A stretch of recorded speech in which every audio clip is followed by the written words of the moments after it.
Today I'm racing the Boulevard 4 Miler in Spokane, Washington. I'm stronger than I've ever been, so I'm really excited to see how this translates to a shorter race. Can I get on the podium for the first time in an elite field? Let's find out.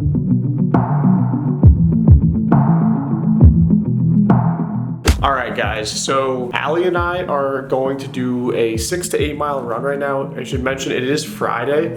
We're both doing this 4 mile race. I'm very excited, I think Allie is too. We get to go on this trip together, hang out for the weekend, and do this really fun 4 mile race. Our dog sitters are gonna take care of Georgie this weekend as well. And we both have had a few good workouts at the same time, which that almost never happens, like unprecedented. The fitness is being shared around evenly right now. We're both fit, both excited.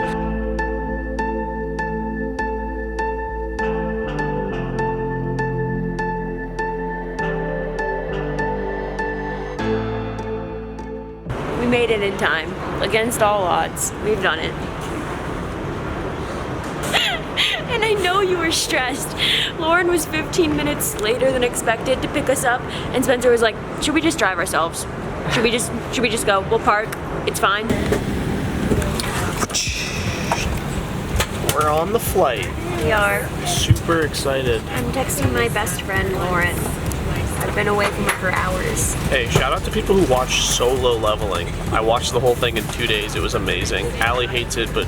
Okay, I've only watched 2 episodes. I'm committed to watching it with Spencer, so you should be appreciative.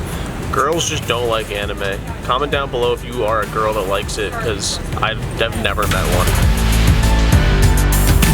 Okay, we are at our hotel. We got a sick hotel. Our room is huge, and we have a patio. This whole room here, we also have a bathroom, obviously. You probably need bathrooms at hotels. And then our bedroom here. All right, we're heading over to get some food. It's 4 p.m. right now, but we still haven't eaten our lunch yet. So we gotta get our lunch in, but hotel is by a really cool river here.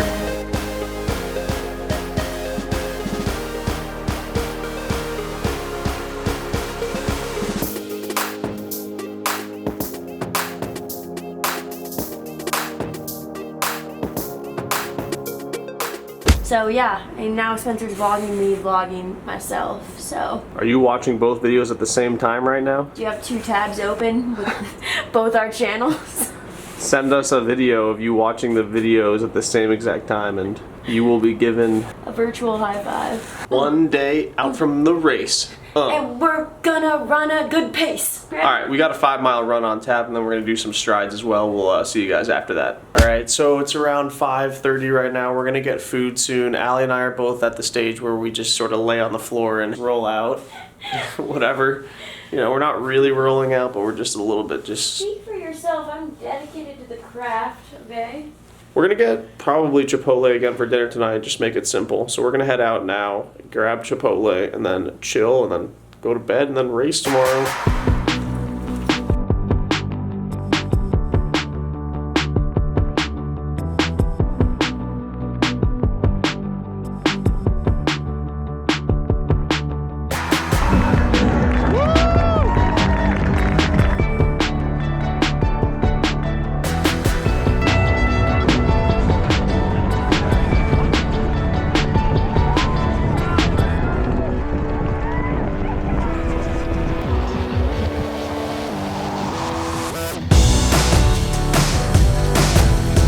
And we are off, you guys, but before we get into this race, I want to tell you about today's sponsor. We have been doing so much traveling around for all of the races that we've been running, so it has been amazing to have Tempo in our refrigerator. And there are over 24 weekly menus that you can look through, so there's so many options out there. Tempo's menus are dietitian approved and take a holistic approach using real ingredients you can find in your own kitchen. For me personally, I love Tempo because of how quick it is to make the meals when we're in a rush. They also taste so good. Today I have a sweet and sour pineapple pulled pork meal. I would normally never make this myself, so it's awesome that it comes fresh.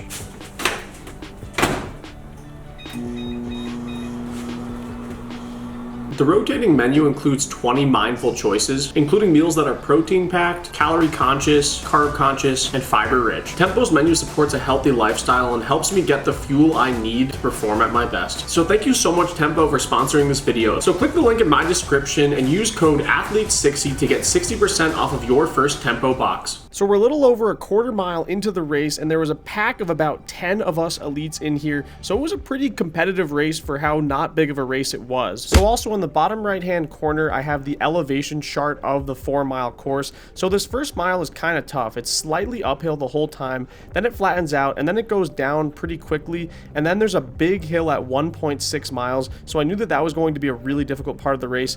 And then it goes down that hill, flattens out again, and then you have one more pretty big hill at 2.7 miles, and then the last mile is very fast. So I knew if I could get to a mile to go, I could really close it down fast. So a little before half mile in, I'm still with this pack, and my goal was to just try to stick with them as long as I could and really just gauge out how fast this race was going to go. I thought it might be in the 4:30s at points or even faster, but you know, currently we weren't really running crazy fast because of this slight uphill.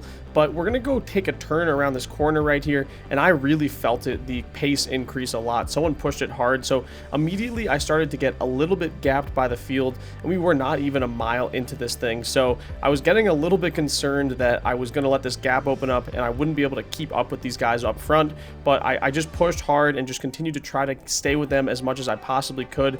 But eventually we did come up to 1 mile in 4:45, and to be completely honest, I was surprised that it was only a 4:45 because it felt pretty difficult for me, and I was a little bit concerned at this point, but I really just kept trying to stick to this pack as much as possible, and I could tell that they were distancing themselves on me. So behind me, there really wasn't anyone too close to me, so I knew this was basically my only chance to stay with this group if I just pushed it hard here. And this stretch right here is slightly downhill slash pretty downhill at points, so we were moving pretty quick. As you can see, we're going around 4:30 pace or faster. Some of those tight turns are a little bit tough to do, but I noticed that people would really run off the turns hard, and that's probably the strategy in these shorter races. But at 1.5 miles, I knew we were about to come up on the really big hill on the course at 1.6-ish miles. So when it came, it really hurt. It comes right around this corner as we take a left here. I looked up and I was like, geez, this is really tough.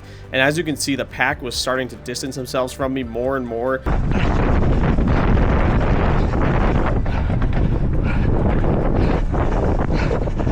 You can also tell it was quite windy up this hill, so it was just a really tough situation. But after this hill, we're going to take a left here, and then you're going to bomb down this hill. But this pack was gone for me at this point, and this is not how I anticipated this race was going to go. So I was like, all right, I got to get into plan B here and just go into survival mode and make sure that I finish this thing up, not get passed by other people, and still just keep pushing hard. But mile 2 was a 4:44, so it wasn't like we were running super slow still. It's just that those guys up front were really just dropping a really fast pace that I couldn't keep up with on this day. And as I've said, I did not anticipate being in complete no man's land only 2 miles into this race. But look at this cool bridge right here. The crowd was awesome out here, so just shout out to Spokane. It was an amazing time being out here and just a beautiful city. And it was overcast on the day of the race, which was honestly great for us because that just makes the weather better.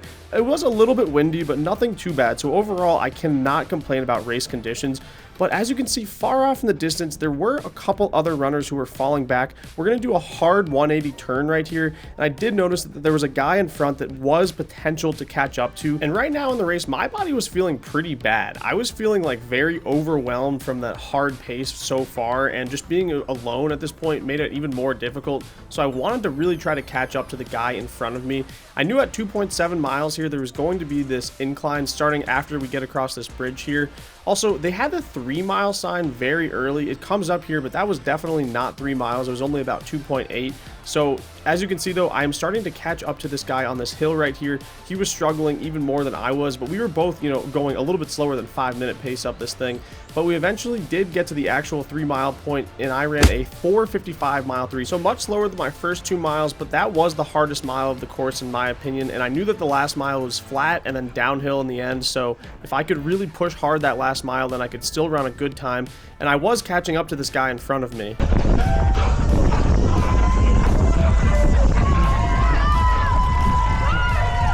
So I finally caught up to the guy who was in front of me, and I went by him, and I could tell that he stayed with me. So he was definitely trying to stay with me and beat me in the end of the race. I looked up ahead, and I didn't see anyone super close, but I kept pushing hard because I thought maybe someone else might come back to me. But at this point, I was in 7th place. I took a right turn here, and there was a slight downhill on that right-hand turn, so you'll see my pace increase quite a bit down to low 440 pace. And then I'm going to swing another right, and this is the last turn of the race, so I knew that it was just a straight shot from here on in to the end of the race. But I could tell that the guy behind me was sticking with me, so I was getting kind of concerned that he was going to try to outkick me.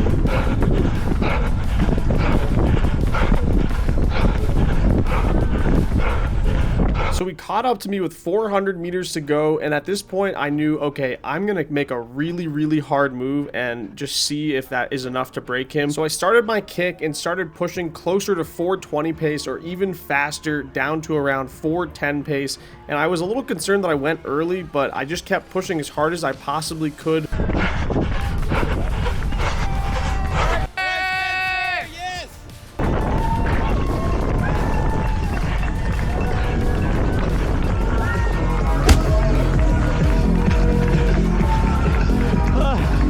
So there you have it, 19:15 for 7th place overall. This race really humbled me and made me realize that it's hard to run fast in these shorter races, and I needed to be more prepared for 5K specific stuff, but overall I had an amazing experience. If you want to know what happened in Allie's race, check out her video, and we'll see you guys in the next one.